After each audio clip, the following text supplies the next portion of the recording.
Good evening, everybody. Welcome to another episode of Songwriting Simplified with me, Jonny Lipsham, here at jonnylipshamstudios.co.uk in the southeast of Scotland. And that is the new-ish theme music, which I've kept deliberately very short for Songwriting Simplified, unlike the Sunday Night Live one, which is just a little bit longer. But anyway, I hope everybody is doing all right and has had a good first half of their week. We made it to the middle. Hopefully everybody is doing well. Right now here at 2 minutes past midnight, it is 16 degrees Celsius outside. And in here, in my room just now, it is double that. It is 32 degrees in here. So it is very hot. I do have a fan right here just out of shot, but it's not on just now because it would be blowing directly into the microphone, and I thought it's not going to be very good for the show if it's right in front of the microphone. But anyway, hopefully over the course of the next hour we will not get too terribly hot. But like I said, it is pretty hot here. Let's see, who do we have here already? Well, Billy is of course first in the door because that's what he is. He's first in the door pretty much every time. And we got Craig with the W5 family here. We got Tony Stringer. We've got Dave from Bops in Y. And he's like, what's with the Burger King crown? Well, it's not really a Burger King crown because there would be lawsuits for copyright. But yes, there is this little crown feature. And basically the crown feature, from what I understand, is basically the more comments you make, the more you will get the #1 crown. So it's all to do with people who comment the most. So people who comment the most can get the blue or purple #1 crown. And then obviously you get second place, third place, so number 2, number 3, and so on and so forth. I don't like it personally because it makes the chat competitive, but unfortunately there's no way to turn it off. Or at least I don't think there is a way to turn it off. But I would like to turn it off, but I don't think there is an option to turn it off, unfortunately. So yeah. There's just nothing I can do about it. So it's not meant to be competitive. So I would just ignore it personally, because I don't want this chat to be competitive. I want this place to be just a place where you can all contribute, you can all ask questions, and you can chat amongst yourselves. Man, I am probably about to sneeze. I can feel it from my left nostril. It's gonna go. Just bear with me 1 second, guys. I will be right back. I'll put the intro card back up just for a second. Talk amongst yourselves.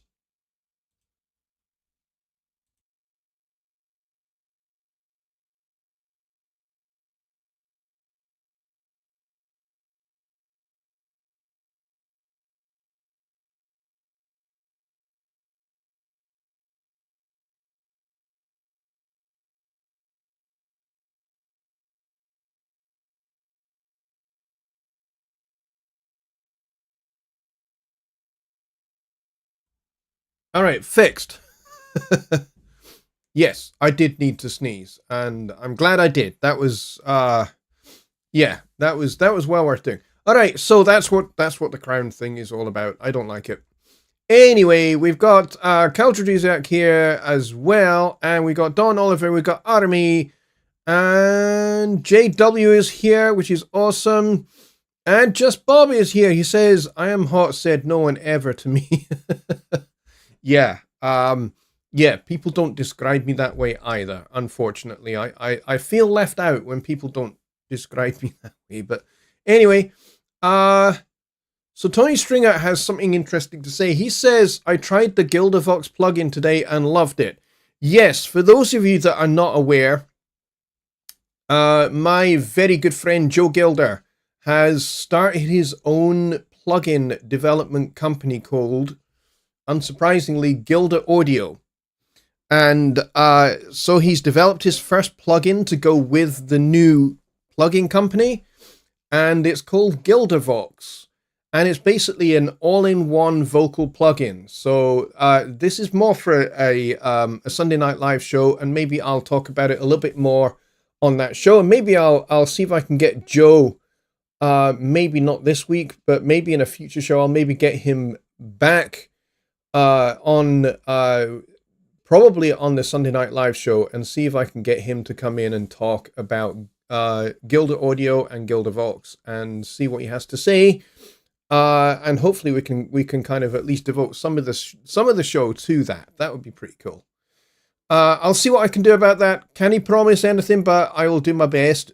Joe is great, and he's a very good friend of mine. I've known him for probably the better part of nearly 15 years. And so it would be great to get him on here again. After having had him on here on Songwriting Simplified, it'd be great to have him talking about plugins and plugin development and stuff. That would be pretty cool. So yeah, if you've not seen it, definitely go check it out. You can search for it by typing, I think the URL is if you type in gildervox.com, I think it'll take you to it. So it's well worth checking out.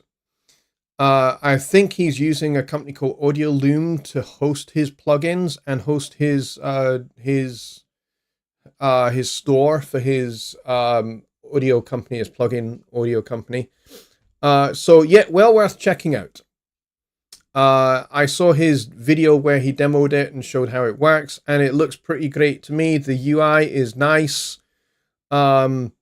And it basically has an EQ, a one knob EQ, a one knob compressor, and it pretty much does everything that you would want from a vocal plugin, including a little bit of delay and some saturation. It's pretty cool. I don't have it myself, but I may well pick it up in the foreseeable future and give it a wee spin and see what it's like. That was the toilet flushing next door. Let's see, what else do we have here? We got Don Oliver here. I think I went through all of that. Billy Morgan says, maybe we can get him on board with preset 7. Maybe. It does not look like it has any presets on it at all. I think it's just something you dial in. You could probably create your own presets once you've dialed a few things in. And then you can then recall those, depending upon what you store for different purposes. Maybe you have like a setting for, something a bit more aggressive for a rock song, and then something a little bit more open and clear for a ballad or something. Might be worth checking. Might be worth, checking out the plugin and then seeing if you can create some presets for it for yourself. Dave says, I restarted an old habit from the past, doing crossword puzzles. Reason, it helps me with lyric development. Now, okay, that's an interesting approach. I don't think I have ever heard of anybody taking that approach to lyric writing before, but yeah, a good one. If it helps you, it helps you. Army has a question. What's the best tempo or tempo range distinguish 3/4 and 6/8 time? I also heard that a certain BPM 12/8 sounds like swung 4/4. Okay, this is a good question. And yes, I will get into your question that you had last time, which was the difference between riffs, motifs, melody, phrase, and so on and so forth. We will get to that, but let's tackle this one first, because this is a good question. So, what is the difference between 3/4 and 6/8? The difference between 3/4 and 6/8, other than the obvious, which is 3/4 has 3/4 notes in the bar and 6/8 has 6/8 notes, you would think on the face of it, 3/4 notes is also the same as, well, it's not same as, but it's equal in value to 6/8 notes. So you can have 6/8 notes in 3/4 and you can have 6/8 notes in 6/8. Now, here's the thing. They will be played differently, and the bar will be counted differently as well. So, The bottom number in a time signature is the denominator. And what does this do? This tells you what type of beat the pulse is. So in 3/4, it's talking about 4, which is a quarter note. 6/8, it's talking about eighths because it's got the 8 underneath, right? So 3/4, 6/8. They do have the same number of eighth notes in them, but it's to do with where the pulse and where the weight of the measure is felt. So in 3/4, you'd have 1, 2, 3, 1, 2, 3. So there's the downbeat right there. 1, 2, 3, 1, 2, 3, 1, 2, 3. Okay? And typically a waltz would be played in 3/4. So you would have something like,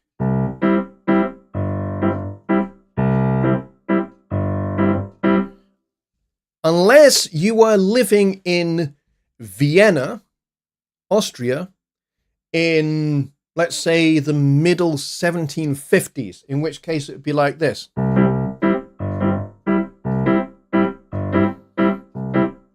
And that is known as a Viennese waltz because you have that slightly early note on the second beat. It's actually before the second beat. So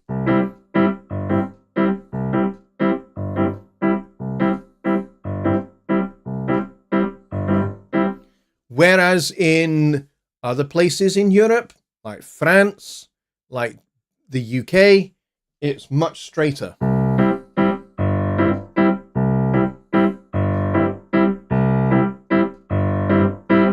Okay, so that is that's a good demonstration of 3/4 in a waltz.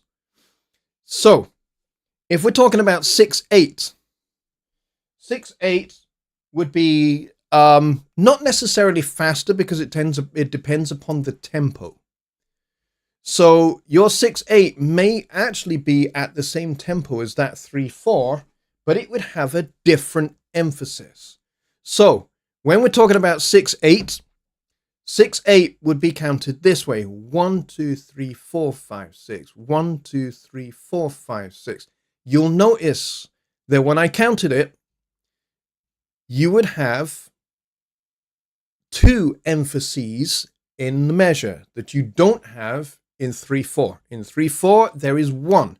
1, 2, 3. 1, 2, 3. In 6/8, there are 2. 1, 2, 3, 4, 5, 6. 1, 2, 3, 4, 5, 6.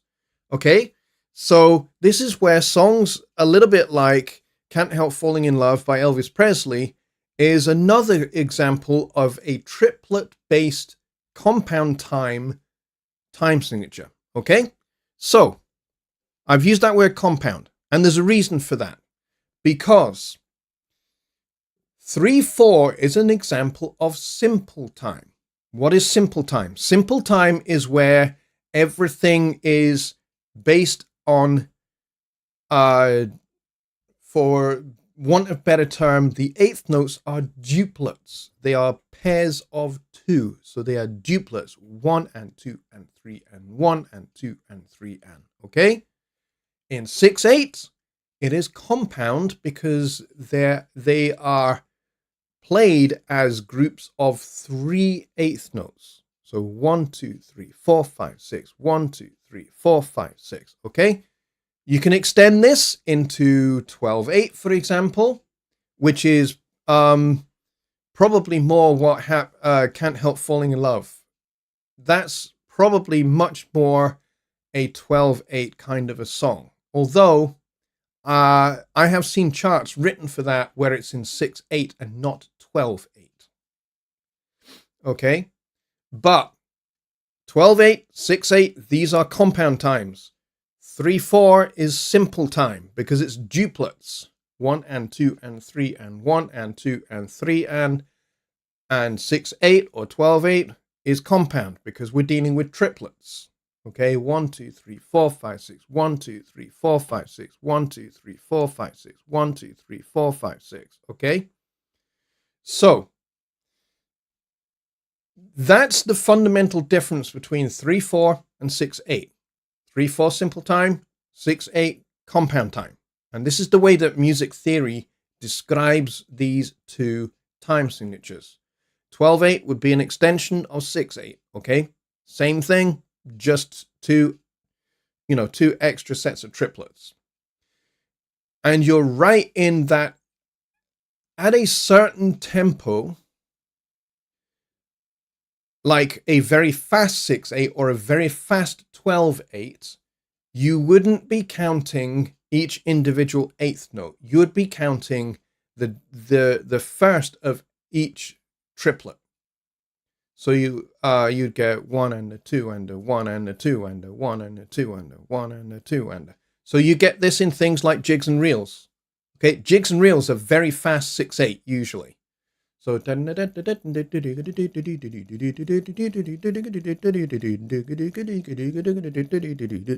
kind of thing is a 6/8. Okay, and so you're not going to count the 1 2 3 4 5 6 1 2 3 4 5 6 1 2 3 4 5 6 1 2 3 4 5 6. Nobody counts like that at that tempo. You count the strong beats in the measure. Okay, so you would count the 1 and the 4, but you wouldn't count them as 1 4 1 4. You'd count them as 1 and a 2 and a 1 and a 2 and a 1 and a 2 and a 1 and a 2 and a. Okay, and in fact, a conductor at that tempo would be counting. He would be beating 2/4 time. 1 and a 2 and a 1 and a 2 and a 1 and a 2 and a 1 and a 2 and a. Okay, and again, by extension, 12/8 can feel very much like 4/4. 4 groups of triplets. Now, here's the thing why it's not 4/4. It's not 4/4 because in 4/4, you would, if you were to translate 12/8 into 4/4, you'd have 4 groups of triplets. Now, triplets is not the same as duplets. Triplets is 3 notes, duplets is 2. 4/4, like 3/4, is a simple time signature. Everything's based around duplets or quadruplets. So groups of 2 or groups of 4. Okay, that's how they are counted. That is how they are phrased. That is how music is built around simple time signatures. So if you are writing a piece of music that has that kind of 4 beats to the bar kind of a pulse, but you're dealing with 3 notes on each of those beats, you are probably dealing with 12/8. Okay? So a good example is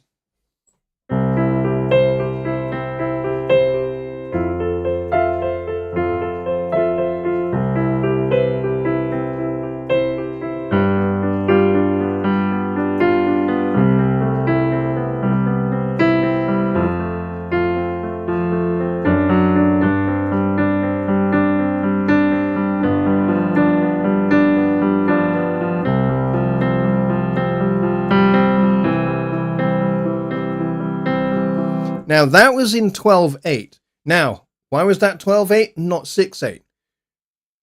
Look at the harmonic rhythm. One,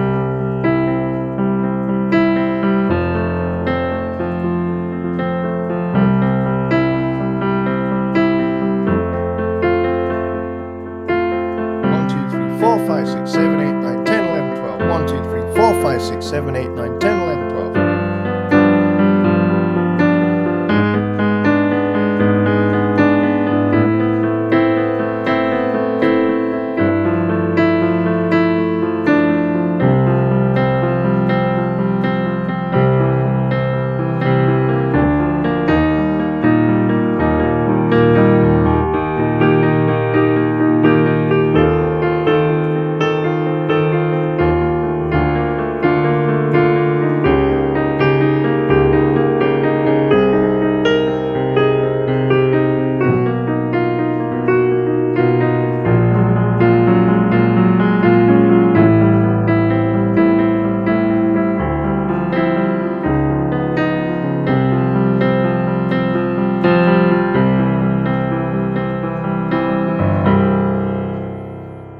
So all of that was in 12/8.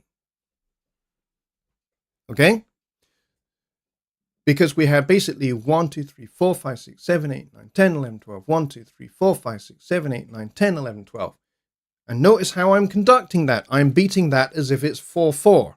Because I'm not going to go 1, 2, 3, 4, 5, 6, 7, 8, 9, 10, 11, 12. 1, 2, 3, 4, 5, 6, 7, 8, 9, 10, 11, 12. Not if I'm going to last more than 10 seconds as a conductor trying to beat that kind of a time. So that's why you go with the strong beats in the bar to make it easy on yourself. That's why 12/8 can sometimes feel like 4/4, 6/8 can sometimes feel like 2/4. For that reason, it depends upon the tempo of your eighth notes. If you have a much slower eighth note tempo, then it may well feel much more like 12 individual eighth notes. Or that kind of pulse on the strong beat of each of your group of three would, there would be a longer amount of time between them. So that is the main difference between a simple time and a compound time. Okay, so if I play 3/4 again and then go into 6/8.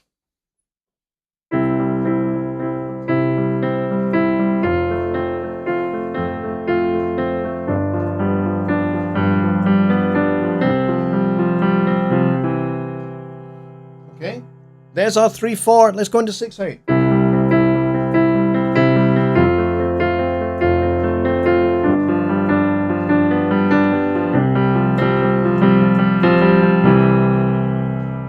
Okay.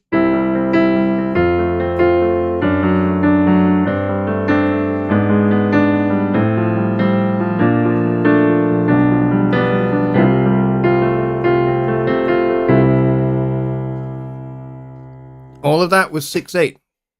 So there's a different feel and a different meter between the two, between 3/4 and 6/8. Okay, I think I've kind of labored that point enough. It's a good question. Let's go back up to a few of the other comments on this. Let's see. Dave Barcelow's meetup is tonight, 1 hour after the end of this show. So that would be 2 a.m. UK time, 9 p.m. Central. I think it's 9 p.m. Central, or is it 8 p.m.? 8 p.m. Central, I think, is when it will be, because I finish at 7. So yes, that would be right. 8 p.m. All right. So Army's second question, because he's a greedy boy, says, and actually to be fair to Army, he asked this the other week, but I think he asked it on a Sunday. What is the difference between riffs, motifs, melody, and phrase? Now, there are a lot of similarities between each one of those words, and sometimes you will hear them used interchangeably. So sometimes a riff can be a motif, and a motif can be a riff. And guess what? A motif and a riff are both examples of melody. They are just different uses of a melody. Riffs and motifs, or certainly a riff, tends to be short and repetitive. So it's something that is played over and over again. Like you get, for example, to the intro to Jimi Hendrix's Purple Haze. That is a riff that it actually starts with at the beginning. Okay. And then it goes into something that is a little bit more of a motif, which is a melodic phrase that then gets used again and again. That is different than something that is repeated over and over. So a riff tends to be something that is repeated one measure after another. Okay. So, a riff would be something like this.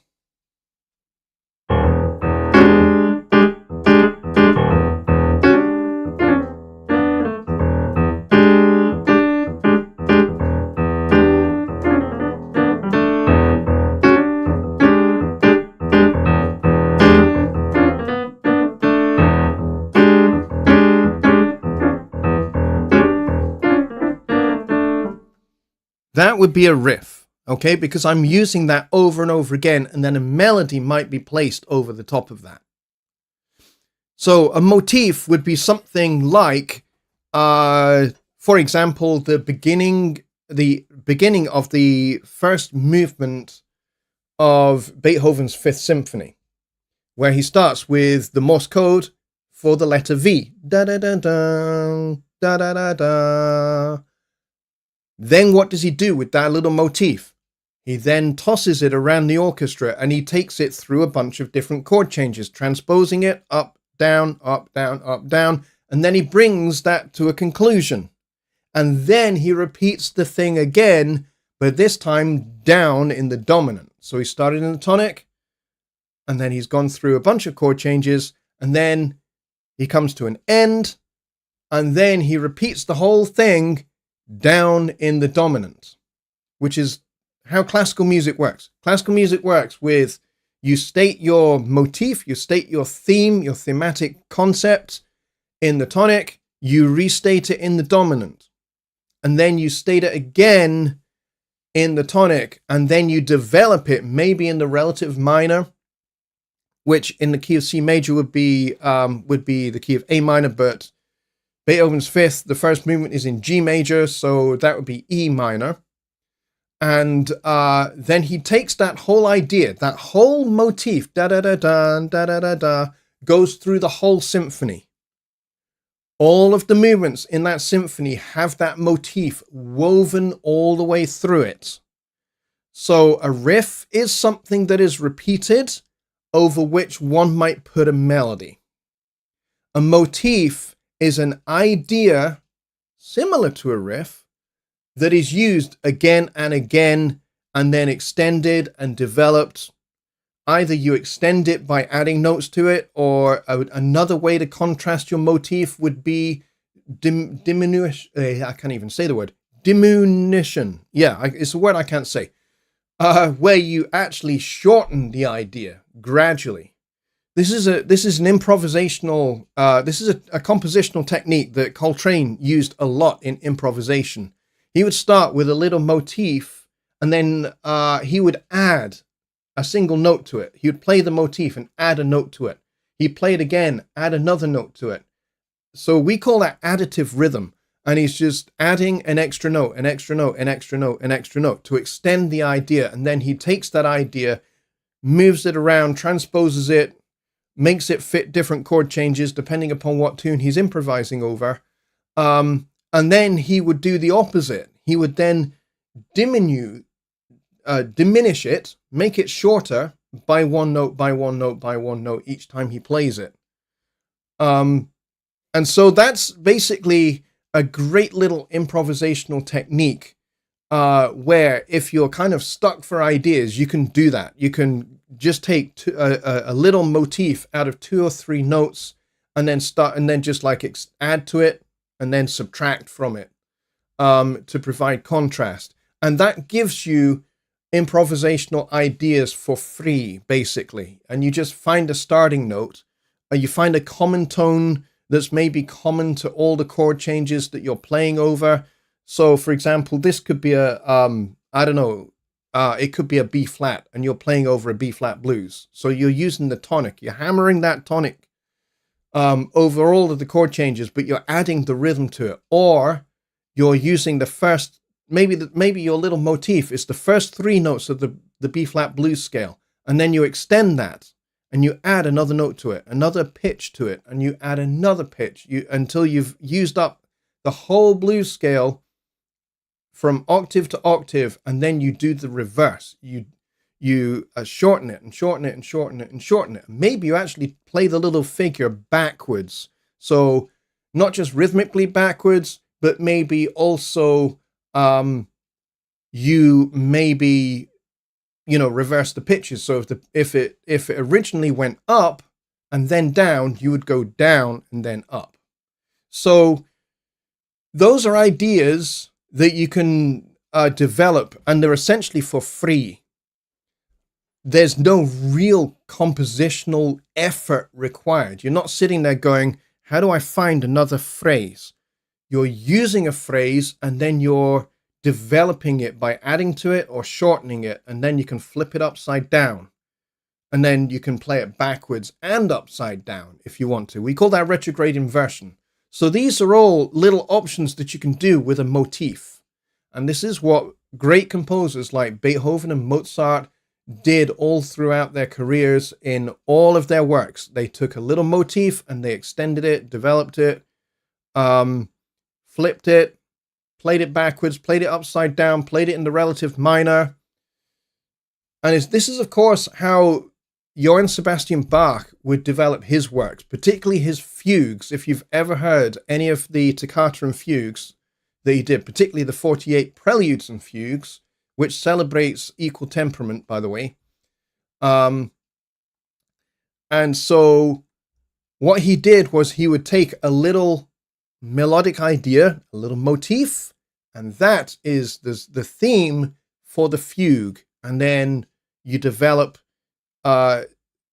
you weave this little phrase in and out all of the parts of your fugue. So if it's a 4-voice fugue or a 5-voice fugue, then you would work it through all of those 5 parts so that everybody has played your motif in one way or another. And then you develop your motif in some of the ways that I've just talked about before you bring it all back to the original thematic statement to wrap up your fugue. Fugue is a really complicated contrapuntal work that after the Baroque period kind of got left in the dark, kind of got abandoned. You know, this whole idea of having 4 or 5 melodies going on at the same time. But when you listen to it, it's very, very beautiful because these 4 or 5 melody parts create natural harmony with each other as they're being played. And so the genius of Bach was that he could actually not only create these unintentional harmonies, but also direct and decide what the chord, you know, how to make those parts fit a set of chord changes. So it's very, very, very clever.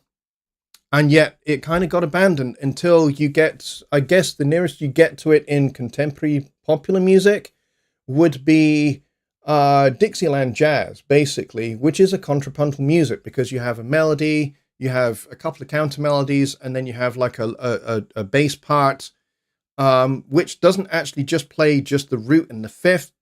It provides counter melody as well, and they're all improvising around each other at the same time. And that really is kind of like Dixieland jazz is the contemporary, is the popular music version of the Baroque period. And then swing music that you get with the big band music of Ellington and Count Basie and Glenn Miller and, you know, all of that swing music is kind of like the classical period because a lot of it is kind of based around the whole tonic dominant kind of idea. And then you get into, you know, modern music, which is bebop and beyond. That's a long way to answer your question. Take from that what you like.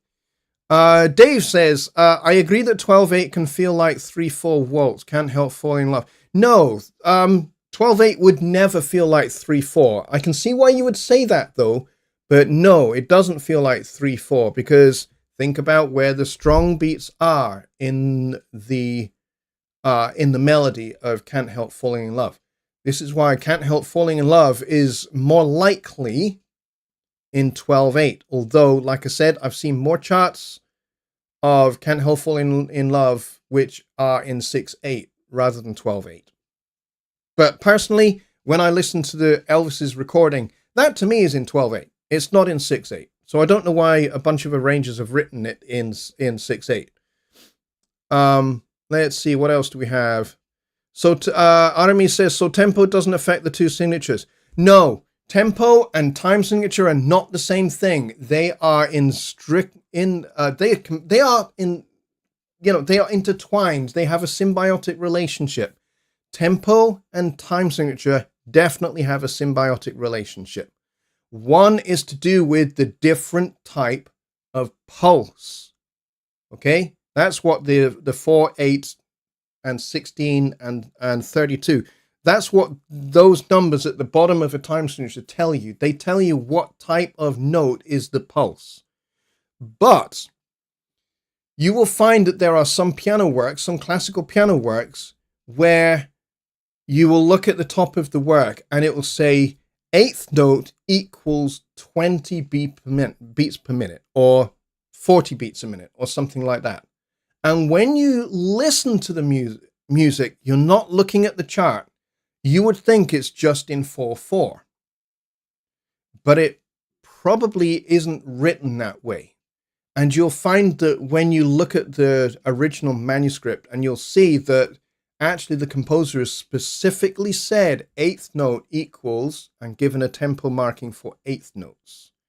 He may well have written it in 2/4 with eighth notes as being the predominant pulse. Now, why would he have written it in 2/4 but have a tempo marking that says eighth note equals and then a BPM value? Well, it's to make it easier to read, because he could say, okay, eighth note equals 50 beats a minute. That means 1/4 note is 25 beats a minute. Have fun counting that. It will be a challenge, okay? Which is why it's written as eighth note equals 50. It's a slow work. And what you'll find when you listen to it is the eighth notes will feel like quarter notes, and 16th notes will feel like eighth notes. But they are not. It's to do with the values written by the composer and the intent of the composer. It may well be that the composer actually needs you to play some very complex rhythms that are much easier to read when you have an eighth note emphasis rather than a quarter note emphasis. So it is for ease of reading, and composers that are really smart will think about their performer when they're writing their piece, not just, how great they are as a composer. DJ Vu is here. Hello, mate. Good to see you. And he says, this is a loose reflection. Brian Wilson was undeniably a genius, but was it his own intellectual development or rather his excellent sense of interpretation? I would say both. Brian Wilson was a man that paid attention to detail. Listen to any one of his songs, and you will see that there is a lot of detail in there. Not just from the production, because you have to think about this. Brian didn't just write the song. He wrote the song, he wrote the arrangement, he was the producer, and sometimes he was even the mix engineer. He did all of that. Why? Because he wanted to have creative control over the entire process, from germinal ideas in his head, sat at his piano, all the way through the final mix, and then on to, back in the 60s, what they would have called mastering. They would have called it leveling, actually. Rather than mastering. What we now call mastering was not really called mastering. So he wanted to have complete and utter creative control for the entire process. So there's a lot of detail in his arrangements. Now, does that come from his own musicological development? Hard to kind of say. You would have to do some research into what kind of musicological background did he have? How much did he actually study, compositional techniques, classical compositional techniques? Because those kind of techniques are very evident in his works. Counterpoint is a big thing. Lots of contrapuntal melodies and things going on. You can listen to Good Vibration and there's a lot going on. There's the main melody, plus there's about 2 or 3 other counter melodies, plus harmony parts, all coming together at the same time. So, and he would have worked out all of those parts. He would have arranged that. That would have been by design. That would have not been by accident. With Brian Wilson, pretty much nothing that he did was by accident when it comes to music. It was all to do with about very careful, controlled development of ideas, musical ideas. So Brian Wilson, I would have said, was not just a great songwriter and a great arranger. He was a great composer. He composed in the classical sense and then brought those kind of classical concepts to popular music. And he created an entire genre by himself.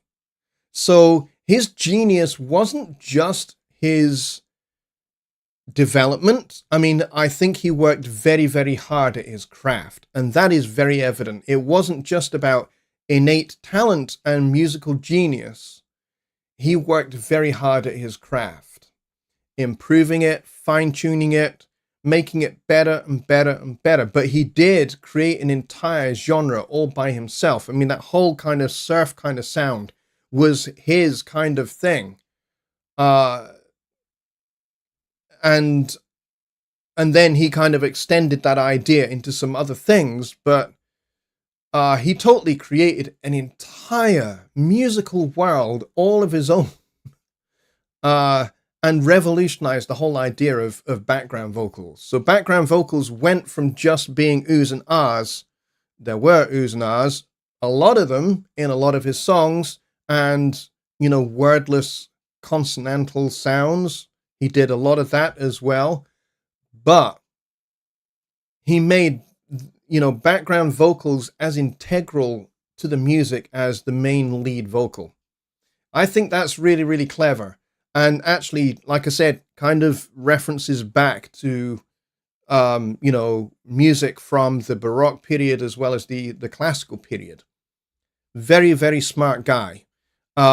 So was that to do with his intellectual development or his excellent sense of interpretation? He was a great interpreter of music that he heard, for sure. I'm pretty sure that when he was a young man, a young boy, he probably listened to a lot of music of different styles, different genres, and probably a lot of classical music. I would say he was probably exposed to a lot of classical music. And so he learned how to take those ideas and make them his own. So yes, there is a strong sense of he could interpret. He could take something from a Baroque piece of music and then put his own unique Brian Wilson twist to it and make it sound incredible in a new way. That was his genius. Was it something he was just born with? No. I don't necessarily subscribe to the regular understanding of genius. I think there are some people who are born with more talent than others, but those that are born with more talent than others have to work just as hard at their craft as people with less talent. I don't think he was born with innately, magically, he just put his fingers on the keyboard and these great sounds came out, or he just sang these different parts to these people and this great sound just emerged by some happenstance. I don't believe that's how genius works. Mozart would hear these works in his head and he could transcribe what was in his head onto the paper and then present that to the orchestra, and the orchestra would play pretty much exactly what was in his head.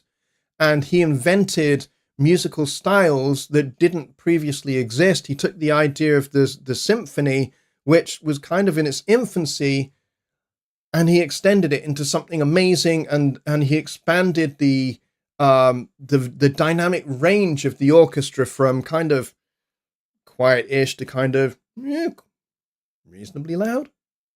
We can shuffle along to this, we can kind of dance to this a wee bit, and he kind of took the dynamic range much, much wider. So Mozart's music rightly goes from quiet to pretty loud. Beethoven thought this was a great idea and said, I'm going to do something even better. I'm going to go from infinitesimally quiet so that it's barely audible to explosively loud in less than one bar. And then he went deaf and he continued to do that. So yeah, interpretation, sure. But I think the real genius is being able to do something unique that nobody else has ever done. That's genius. And that's why Mozart was a genius. That is why Charlie Parker was a genius, because he took music that he played all day, every day, and did something completely brand new and unique with it and developed an entire genre. So what does Charlie Parker and Brian Wilson have in common? They created entire genres of music by themselves, and they created new music, brand new music that nobody had ever heard out of existing ideas, existing concepts. So that's kind of the link between Brian Wilson, the late Brian Wilson, and also the late Charlie Parker. So, you know, I've heard lots of people since Wilson died, I've heard lots of people say things like, oh, there'll never be another Brian Wilson. You know what? They said there would never be another Charlie Parker. And then John Coltrane came along about 4 years after that and pretty much reinvented how saxophone is played. And then when John Coltrane died, everyone's just like, oh, there'll never be another John Coltrane. They didn't have to wait too terribly long before, you know, there was other great tenor sax players. And then you get Michael Brecker, who again totally revolutionized how the saxophone is played. And when he died in 2007, everyone's just like, oh, there'll never be another Michael Brecker. You know what? There are great tenor saxophone players who are, at the moment, reinventing how the tenor saxophone should be played. One of those is a guy called Chad Elby, who actually sounds, in some respects, like Michael Brecker. He has that kind of fairly aggressive tone, but he, again, is extending how the tenor saxophone is played. And then, of course, there's Chris Potter, who blows everybody's mind whenever he plays. So I think it's silly to say when somebody who is a great genius dies, and we say, oh, there'll never be another. In some respects, that's true, because Brian Wilson was unique, as Charlie Parker, John Coltrane, and Michael Brecker were all unique, all having their own thing that they brought to music. But there will always be somebody that will do the next great thing that hasn't been done yet. That always happens. That will always continue to happen forever. Because that's how music evolves. That's how music develops. That's how creativity develops and evolves. So, anyway, that was a long frickin' rant. And by the way, this is the kind of stuff that I talked about at university when I was I kind of still am, but not really full-time anymore, when I was a university professor. And so musicology was my thing. That's what I lectured on. And so music history was a big part of that. So, yeah. So Charlie Parker, Coltrane, Miles Davis. I talked all about that kind of stuff. Not just jazz history, but, you know, the history of contemporary music as a whole. So contemporary classical music, contemporary jazz music, contemporary pop music. So, yeah, I did talk about, in fact, I seem to recall in one lecture, I tried to, I made this attempt to link the music of Coltrane in his later years when he was searching for a sound he could hear in his head but wasn't really making come out of the saxophone yet, with the music of the Sex Pistols. And I made it work. And everybody understood what I was trying to get at, because the Sex Pistols were kind of, to an extent, searching for something. I don't think they necessarily ever arrived at it, but they were definitely searching for a sound that was not yet there. And you know what? I have thought about this before. What music would Coltrane and Charlie Parker be playing now if they were still alive? Granted, Charlie Parker would have to be 105, so he probably wouldn't be playing much music. But if we could kind of suspend reality for a moment or two, if we imagine some of these great music pioneers of the past, if they were alive today, what would they think of the music that we hear, that we listen to today? What would they think of that music? And then how would they contribute to it? How would they contribute to it? I think that's an interesting little thought experiment that I think everybody can do between now and next week. Have a think about some musical pioneers of the past that you are familiar with, that you like, and lift them out of that timeline and put them in 2025. How do you think they would listen to the music that we listen to today? And how do you think they would contribute to it? Would they walk away from it and go, oh, this is awful? Or would they find a way to make something new with it? And what do you think that might be? It's a good question to think about. DJ Vu says, Charlie Parker is to me as much of a searching musician as you are. Well, that's a heck of a compliment. That's for sure. I would never put myself in the same place, in the same level as Charlie Parker. Parker is one of my heroes. And in fact, I would even say he was a childhood friend, even though he had died many, many years before I was born. He died in 1955. I was born in 1975. So, he died 20 years before I was born, and yet he was a childhood friend. Why? Because when I was a kid, when I was like 3, 4, 5 years old, that's the music I listened to. I listened to Charlie Parker. I listened to John Coltrane. I listened to Miles Davis. I listened to them obsessively to the point where I had no friends. All my friends at school were listening to U2, Adam and the Ants, Phil Collins. I don't object to any of those, by the way. I think Phil Collins is kind of a pioneer all of his own. I think Adam Ant actually created a sound that was unique. It's just a shame it didn't really go anywhere. There was a place it was going to, it just never got there. But I listened to Charlie Parker, Miles Davis, Coltrane, Dizzy Gillespie, but I also listened to Steely Dan. I listened to Weather Report, Steps Ahead. I listened to, so I listened to a lot of contemporary jazz as well as, what you would call modern jazz. But I listened to a lot of pop music as well. So I listened to Billy Joel. I listened to Fleetwood Mac. Man, I listened to a lot of Fleetwood Mac. I love Fleetwood Mac. I love a lot of their records. I love a lot of the production on those records. I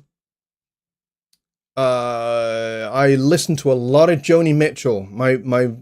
My mother was a big Joni Mitchell fan. She still is. And of course, Joni Mitchell's band had people like Herbie Hancock, Pat Metheny, Jaco Pastorius, and Michael Brecker, and Peter Erskine. Her band was basically a jazz group, a contemporary jazz group. But I think probably maybe one of the biggest albums of my childhood in terms of pop music was Paul Simon's Graceland. What a wonderful record that is. It's absolutely, the songwriting is outrageous. It's so good. The arrangements are awesome. The musicianship is outstanding. The production is top notch. And again, he has a whole bunch of great session players on there, including Michael Brecker, Randy Brecker, and I think even Pat Metheny makes a performance or two on there. Let's Let's see, what else do we have here? Just Bob says, being a musician, always searching for that sound is by far the most expensive hobby. Yeah, you're not kidding. Always chasing and never satisfied. I dispute the last two words there. Never satisfied. I'm satisfied with where I am now, but that doesn't mean I'm not always chasing that thing, that elusive thing that is in my head. I am chasing that elusive sound that is in my head, but I am satisfied with the music that I'm playing now. I'm always satisfied with what I have now, but I'm always searching for that next thing, that next harmonic concept that I've not yet fully derived. And yes, I am working on new harmonic concepts that I just haven't fully worked out. I can hear them in my head. I know how they sound. I just have not yet fully realized how they work. And that is the bit that's maybe not so satisfying, is kind of when you have something that you're working on that's not yet fully fleshed out, not yet fully developed. And so that's the frustrating part. But the satisfaction for me is just, I'm always satisfied with being able to make music. And being able to make music in an interesting and different way. So playing with musicians I've never played with before is one of the big things for me. And also trying my hand at styles of music that I've never played before. You know, as a session player, I've played on a metal record. Yes, I'm a jazz guy. I played on a metal record playing drums. Boy, did I go through a whole bunch of sticks playing that record. But yeah, Kyle's having fun with typing. Yes, JW, I do know that bass player.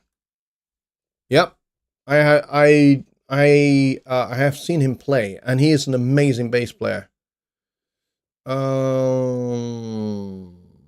Let's see.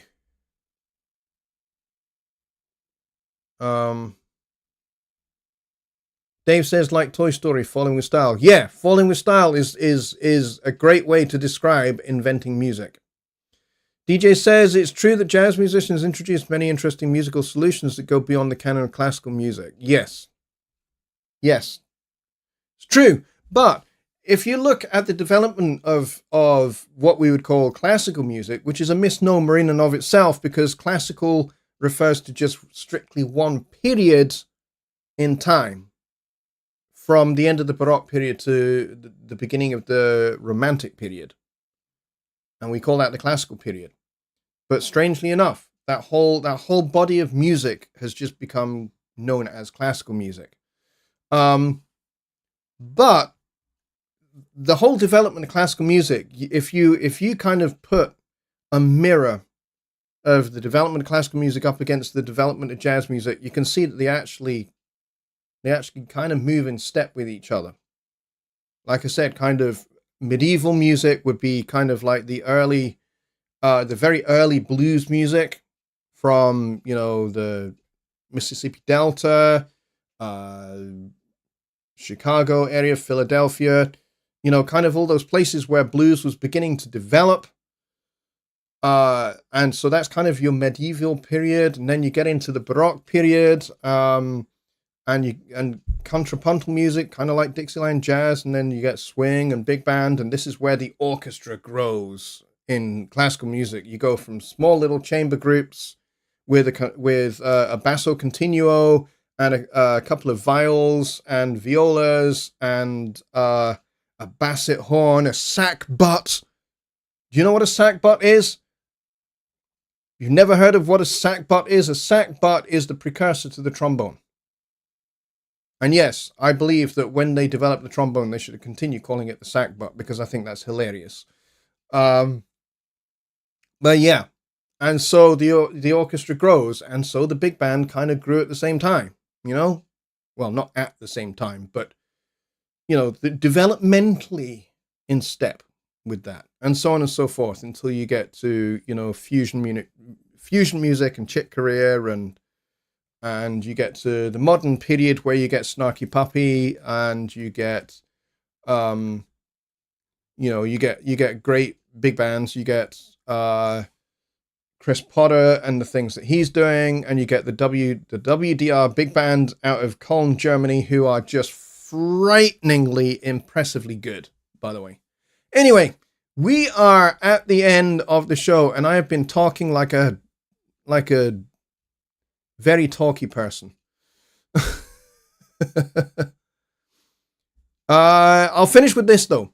Dave asks, would you consider prog as well as fusion jazz as a style developed from classical music? Progressive, what we know as progressive rock, is essentially a fusion of several different styles of music. It does include classical music elements, but it also includes elements of jazz as well, and elements of funk. All of those kind of get all melded in together but with the rock and roll instrumentation and the rock and roll sound. So you throw classical music and jazz and funk and soul and pop all together and rock, obviously, with a rock and roll instrumentation, rock and roll sound, and you get progressive rock. Progressive rock has a lot of jazz harmony in it. And, some exotic scales, some exotic time signatures. A lot of that comes from, fusions of different musics, including some Indian music as well. It's great that so many musicians and music producers are breaking rules and creating entirely new areas of music. Yes, and long may that continue long after we are dead and buried. I hope that continues. So there we go, folks. We will end on that piece of wisdom there from DJ Vu. Thank you very much for all of your questions, and thank you for listening to my epic, very long rant. But you guys know how to get me started, and you guys know how to get me talking about certain things that I'm very passionate about. So thank you very much for indulging me. I appreciate it. This particular episode has been particularly self-indulgent, but thank you very much, everybody. I will see you on Sunday for Sunday Night Live, where we will be back to talking about Studio One and recording, mixing, mastering, all of that stuff. Not talking about songwriting, so I won't have to be quite so ranty. Anyway, take care, everybody. Have yourselves a very good night. I am absolutely roasting, so I'm going to drink at least 5 of these in a row to try and cool off, and I'll have my fan on full blast. So until then, folks, I'll see you on Sunday. Good night, everybody.